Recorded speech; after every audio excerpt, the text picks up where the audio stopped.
बुलढाणा जिल्ह्यातल्या अतिदुर्गम अशा गोमाल गावात गेल्या आठवड्याभरापासून अतिसाराच्या साथीनं थैमान घातलंय। आई बाबा होण्याचे स्वप्न अजून पूर्ण झाले नाहीत का? आई बाबा होण्याचे तुमचे स्वप्न पूर्ण करा अपोलो फर्टिलिटीद्वारे। मोफत सल्ल्यांसाठी कॉल करा 9953959370। हे गाव मध्य प्रदेशच्या सीमेला लागून आहे आणि यामुळे या गावात अतिसारामुळे तिघांना आपला जीव गमवावा लागला।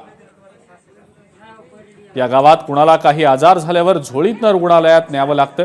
अशा परिस्थितीत जळगाव जामोदच्या एका डॉक्टरांनी 15 किलोमीटरची पायपीट करत शेकडो जणांचा जीव वाचवलाय। डॉक्टर संदीप वाकेकर असं या डॉक्टरांचं नाव आहे। 3 दिवस गोमाल या गावात डॉक्टर वाकेकरांनी रात्रंदिवस शेकडो रुग्णांवर उपचार करत या रुग्णांचा जीव वाचवलाय।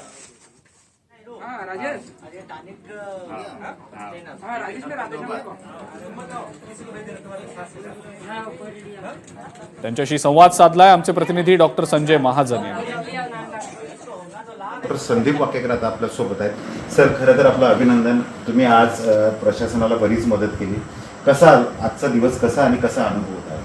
आजचा दिवस माझ्या आयुष्यातला फार एक समाधान, आत्मिक समाधान देणारा होता सर। आणि महत्त्वाचं म्हणतो ना, आपण आयुष्यात डॉक्टर बनलं पण एक सामाजिक बांधिलकी आपण ठेवतो, पण आपण दुसऱ्यांसाठी काहीतरी केलं पाहिजे। या बांधिलकीतून आज मी ज्यांना खरोखर आवश्यकता आहे, जे खरोखर अडचणीत आहेत, ज्यांना खरोखर आपण ज्यांच्यापर्यंत पोहोचलं पाहिजे, अशा लोकांपर्यंत आज आपण पोहोचलो। त्या माध्यमातून आपल्या स्पंदन फाउंडेशन माध्यमातून त्यांना सेवा केलो, त्यांना थोडं त्याचं दुःख हलकं करू शकलो, याचं मला फार समाधान आहे। तुम्हाला कधी माहिती मिळाली की या गावात अतिसाराची? तुम्ही एक बालरोग तज्ञ म्हणून या परिसरात 20 ते 25 वर्षापासून कार्यरत आहात। कधी माहिती मिळाली? तुम्ही तिथं कसे पोहोचलात? कोण कोण गेला? औषधाचा साठा कसा मिळाला? याबद्दल काही विस्तृत सांगाल? काल सकाळी तिथला एक जेव्हा रुग्ण मला फोन आला की सर आपल्या गावाकडे रुग्ण येत आहे, पण रुग्ण येता येता दुर्गा चौकात तो कोलॅप्स झाला होता। त्यांना सडन त्यांनी उचलून धावत पडत आणलं आणि माझ्या गावाकडे ॲडमिट केलं।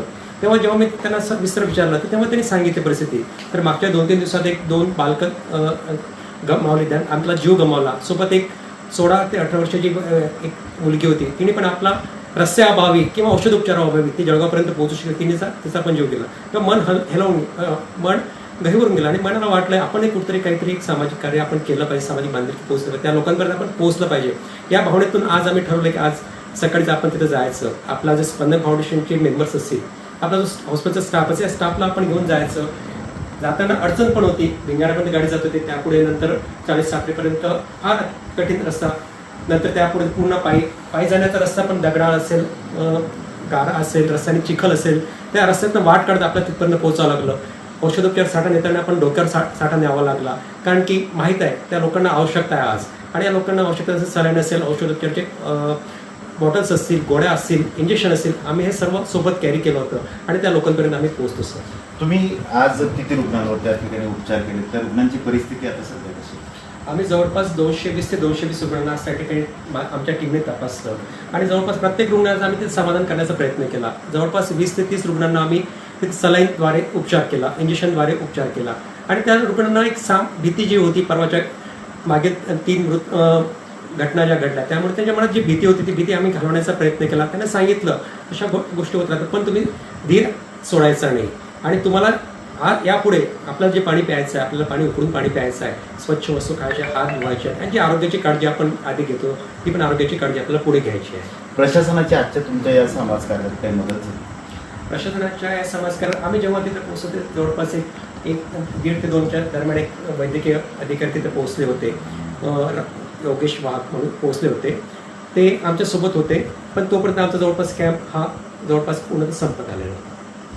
तर नक्कीच स्वातंत्र्याच्या 75 वर्षानंतरही केवळ रस्ता नसल्यामुळे जर 3 मृत्यू होत असतील, तर अशा ठिकाणी आजच्या परिस्थितीतही असे डॉक्टर संदीप वाकेकर सारखे देवदूत त्या गावात पोहोचून अनेकांचे जीव वाचवून आलेले आहेत, आणि हीच खरी डॉक्टर व्हायची त्यांची भावना पण आहे। कॅमेरामन शांताराम तायडेसह doctor Sanjay Mahajan, ABP Majha, Buldhana. ABP माझा, उघडा डोळे बघा नीट।